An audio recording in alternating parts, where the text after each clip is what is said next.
Hello and welcome to this very special roundtable for the campaign for better governance. So in 2021, ESG Clarity, international advisor, portfolio advisor and expert investor launched this campaign to encourage the industry to ensure that its governance is at the highest possible level and practice what it preaches. This was on the back of the Woodford saga that was going on at the time, where there were a lot of disgruntled investors, to put it politely, who'd lost capital and a lot of trust in the industry. So we thought it would be a good time to revisit that as the Woodford saga comes to an end and see how the industry has come on. So thank you very much for my esteemed panellists joining me today. We have Paul Lee, Bhavini Shah or Bev, and Jake Miller joining us. So thank you very much. So the first question I wanted to put to you is, how far do you think we've come in the past 2 years in terms of the industry's governance? Has corporate culture improved in the investment industry? I mean, I'm going to be downbeat, I'm afraid. I'm not sure we've come very far. We've certainly not come far enough. I think the industry's reaction to the FCA's proposals on the consumer duty show just how far we've still got to come, frankly. The regulator saying, let's do the right thing by our customers, shouldn't be that big an ask. And yet the industry has responded very negatively to that and found the problems with it rather than trying to find solutions to it. And that tells me we've still got a long way to travel. Okay, and Bev, I know this is a big focus for City Hive. So you said you think we've changed and come very far. So I agree with Paul, we haven't. But what I think has changed is the awareness of this subject matter. I don't think, I mean, obviously the regulator has pushed for culture change for a while, and consumer duty isn't the first regulation to come out from the regulator on this, whether it's here in the UK or in other jurisdictions. But I think the catalyst for asset managers taking this seriously and putting in some policies and looking at their own culture is actually the clients. Because for analysts, this is getting a little bit more crucial because they are now the barrier to the retail customer. They are the ones that, you know, will be making the recommendations. And I feel analysts now, if they don't know it yet, there are certainly the awareness raising is happening around the analytical process, capturing not just the product, not just the investment side, and not just the operational due diligence of the asset management company, but more broadly trying to understand the ethos, the values, and the purpose of the organisation. Yeah, I mean, I would definitely agree. I think the awareness has increased, and obviously we've been writing about it a lot with this campaign. But is there anything you wanted to add to that, Jake? Well, I have a slightly more sanguine view. I think there are some negatives. I tend to be more optimistic. I think a lot of negativity comes down to a few bad apples. We have a very asymmetric industry. We do a lot of good stuff for many years. We don't get a lot of credit for it, and then something bad happens. Yeah, that's true. You get a lot of negativity, and it's very, very asymmetric payoff. So, something like Woodford causes a huge problem for our industry, but it was an isolated incident. I think there's a virtuous circle of learning. I think gatekeepers have got a lot better at looking out for things. I think there's a lot more proactivity between the gatekeeper and the fund managers. I think in turn, the fund managers are asking more questions of the stocks the companies that they invest in, and I think that's a good thing.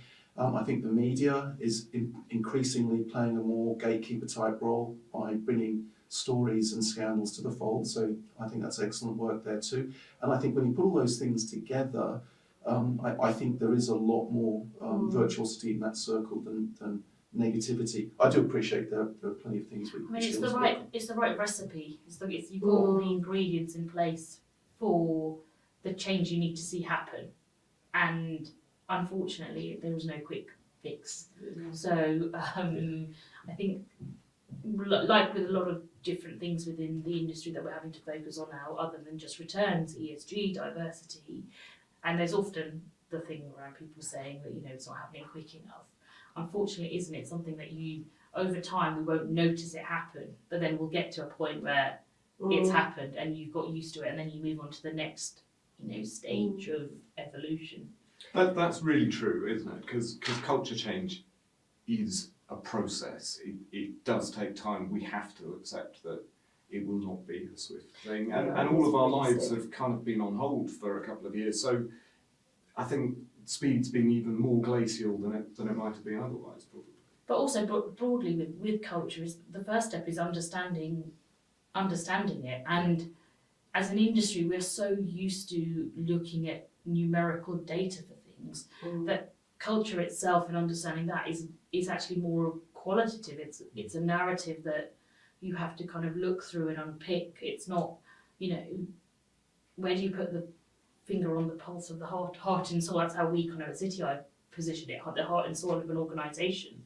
I mean, you touched on before that the sort of analysts are starting to look at this now and their due diligence, not just looking at the performance of everything. They're asking about the corporate culture within a fund management firm, for example. But what sort of things do they need to be considering, and do you think that it's taken them a while to get to this point? It should have been happening a lot sooner. Yeah, my view is that as an industry we are a super tanker, and I think if you look at some of the things that we're criticised for, a lot of homogeneity in the types of people that are involved in this business, those sorts of things do take time to change. But we have, I think now, the whole zeitgeist is about change, because investors and fund managers have suddenly realised that good companies and the generation of good returns are interlinked. So once that realisation is no longer tenuous, and you accept that good people can generate good performance and bad actors generally won't, or might for a while but then don't, you start putting these things together, and it starts to become a more recognised thing. But it's slow. It's hard. But it's also the market's really crowded. So if you're a gatekeeper, the number of funds you have to look at and can pick from, it's immense. So I suppose what's your value add as a gatekeeper if it's not to be the best analyst you can be?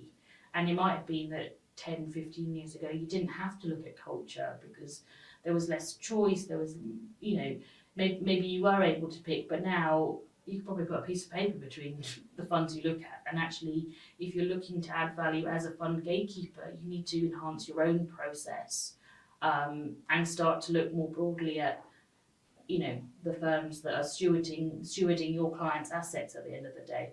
And that's where I suppose as a gatekeeper you come in, because you were that front line between Woodford and the retail customer that now Consumer Duty is going to make everyone responsible for. I mean, we've done a lot of work on culture since I joined Reddington about a couple of years ago now, and it is absolutely part of our standard process of assessing fund managers, and we are keen not to think just about the diversity aspects, although obviously that's really important, but it's how the firm actually works and who gets listened to is the fundamental thing. And having those voices in the room is just crucial for understanding whether different perspectives will be heard and different views will be listened to.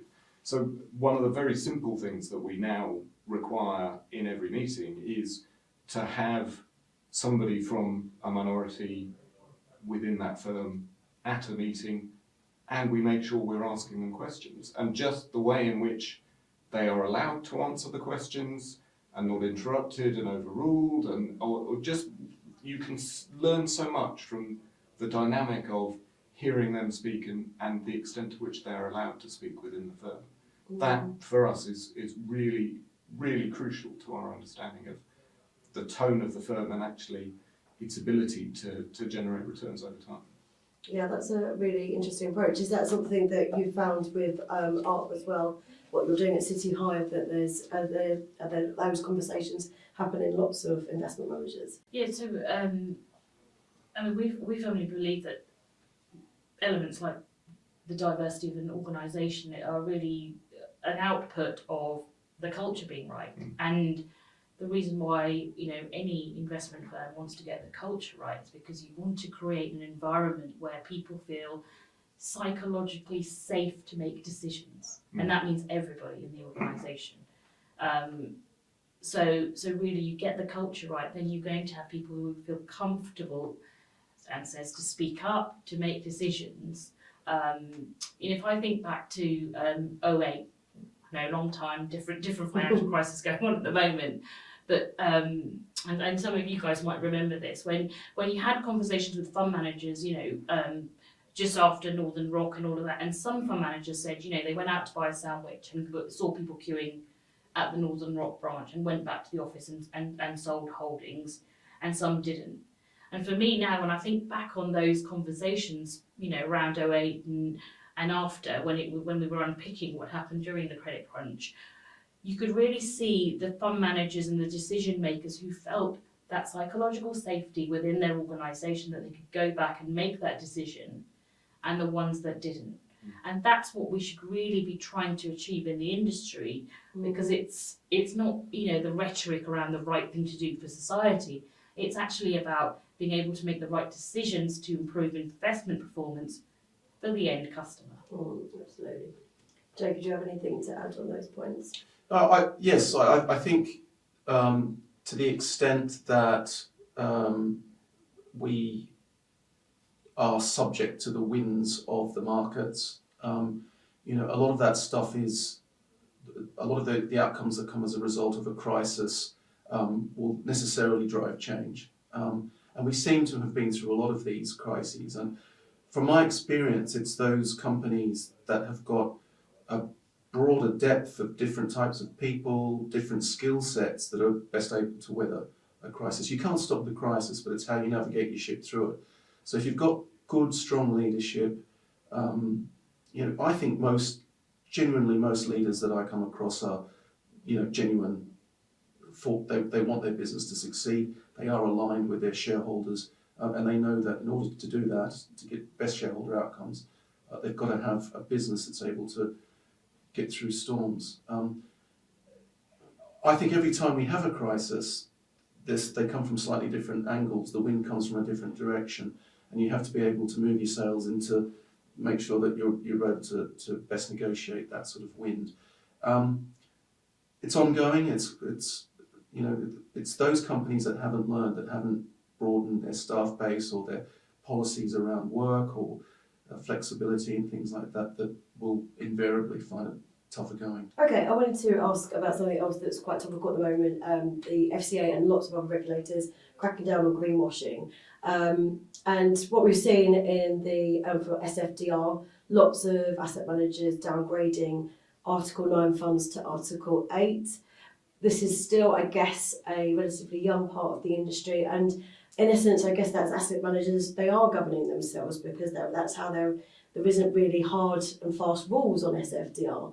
So, I wanted to ask you, is that a positive or a negative that they're downgrading because they I guess they don't want to be caught out and not meeting that Article 9 criteria, but also it isn't really clear, and they could be doing the better thing by investors by doing that.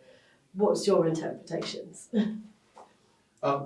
Quickly, I think that did fund managers use the SFDR labels as a marketing ploy? I think many did. Is it a good or a bad thing? I think that any regulatory initiative takes some time to bed down. This was prescriptive at first, and then it became clearer what the regulatory requirements were going to be, and then fund managers have adjusted. I don't blame fund management groups for using anything as a marketing ploy. We've got to accept that they have to market their product, right? They've got to get assets under management. Will the same thing happen with SDR? Potentially. It'll take a while to bed in. So I don't see it cynically as people labelling Article 9. I think at first you could. It was self-nominated, you weren't, PAIs hadn't come out, you didn't quite know what was required, it seemed like a good idea. They made some marketing headway out of it, firms are readjusting, that's just the regulation bedding in. I agree with Jake, and that's why many of the regulations that have come out, it's the policy that's put out, and then it's about how we as an industry respond often many firms are just looking for the first movers to see who are gonna create that benchmark of what's acceptable. It's often we all see the same names. It's the bigger firms who are more at risk, whether it's from a brand perspective, or they just feel more comfortable in their own existence to move first. And maybe that's the right way to go, because at the end of the day, the regulators setting policy, they're not practitioners. They don't have to deal with the day-to-day of the industry. They don't, from my opinion anyway, don't tend to engage as much with practitioners as they should to understand the day-to-day. So maybe it's the right way to kind of adjust the balance for some of these things that may have gone a little bit too far. And what will come to you on those downgrades? Yeah, so I mean, I think one of the interesting things when SFDR first appeared was actually people were quite slow in nominating things as Article 9.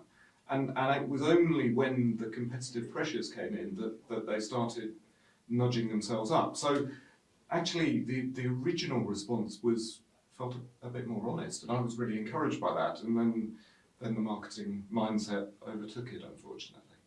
I think we are back to a place where people are no longer over-promising in the context of how we now understand the rules. I think there is a danger, though, that we might get to that point where people are under-promising, and I think that the negativity around perceptions of greenwashing, and also the noise that we're seeing from the US, from certain politicians, is making people quite safety conscious in this area. And actually that I don't think is helpful for honestly communicating to our customer base and helping them understand what is on offer and what's available to them. And it's not often that our industry is under-promising and over-delivering, but I think we might be getting towards that point here, and that I think is just as unhelpful as over-promising and under-delivering. I think that's a really interesting point you make, and I think that's when you start to see maybe the companies' kind of targets and goals becoming misaligned from the investors and the clients' goals and targets. Because where you've got a corporation that has to deliver profitability, for whether it's a partnership structure or to shareholders, and that's where you start to get towards the middle ground, because you don't want to alienate the anti-woke brigade in the States versus the impact kind of consumer. That then becomes, you're not as aligned as you would have been before, maybe. Yeah, that's interesting. I guess that's something that might be addressed with consumer duty, with a big focus on outcomes and the alignment. And I guess that brings me on to sort of asking around, is the industry considering all stakeholders, or is there a part of the industry, something in the chain that's getting the raw end of the deal? If you look at the consultation paper, the SDR consultation paper, it struck me that advisory groups weren't really part of that equation. And that kind of surprised me, because why wouldn't they be? Some of them that had discretionary portfolios may have had a peripheral interest in it. And I think when we talk about broader consultation, we've really got to engage the advisors earlier, right? We know how busy they are. We know that many have left the consumer duty deadlines to the last minute, and they're worried about that. So the lead time and the interaction with the advisory networks has to be, I think, a little bit more proactive, and because we recognise that they're so busy that they've got to have a little bit more time to digest them, digest the regulatory initiatives, and their feedback is very important. So that was just one little area that I felt. Generally, I think communication is pretty good. Certainly at gatekeeper level where I sit, we have information coming in from all areas, and we in turn feedback to multiple touch points, directly to companies sometimes, to certainly funds and managers. So I have no problem with that side of things. Oh, great. And Bev, is there anything that you think, what role do advisors play in governing the industry? What can they be doing to play that part?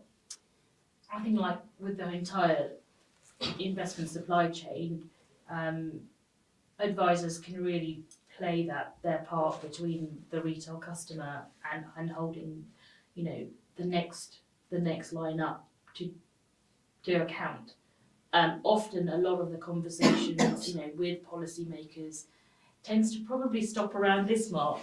I think, the asset owner community, who obviously aren't often making the decisions because, investment consultants are for them and they are stewarding the asset. So there's often, high level conversations about various subject matter happening between asset owners, policymakers and investment consultants. And we tend to see then the conversation stops with other practitioners further down, other types of gatekeepers, other types of wealth managers, and then advisors. And this area is really key, particularly if as an industry we want to service everyone, not just the type of clientele we have at the moment. And as you know, Natalie, at CityR, we've done lots of bits of research about the gaps that are happening in society with vulnerable groups. Whether it's people with disabilities and how they access investing and financial instruments, whether it's the ethnicity investment gap. There's lots of areas where we may have got very good at greenwashing on subject matter, but we haven't got very good at how do we speak to different groups that should be really investing for their future. So I think that's where advisors can really help, in ensuring that they are being that kind of voice and conduit for keeping that debate going. And to sum up then, I wanted to ask you all, so where do we go from here? What would you like to see the industry do more of, or where would you like to see it be positioned in terms of its attitude to corporate culture and governing itself in say 5 years' time maybe? Paul, I'll start with you. I think we've got to start with a little bit more honesty about where we are, because only when we do that can we actually move forward and make the necessary improvements. So, it's a small touch point, but every year we do a survey of the fund management industry, and one of the things we ask about is diversity. And we ask a really simple question: is do your investment teams reflect the demographics of the world around you? And the vast majority of managers say yes, of course. Only 7% say no, not. Mm-hmm. And yet, it's less than 9% of teams that have more than 40% women. So unless the majority of the industry is operating in a world with that is 3/4 male, they do not reflect the demographics of the world around them.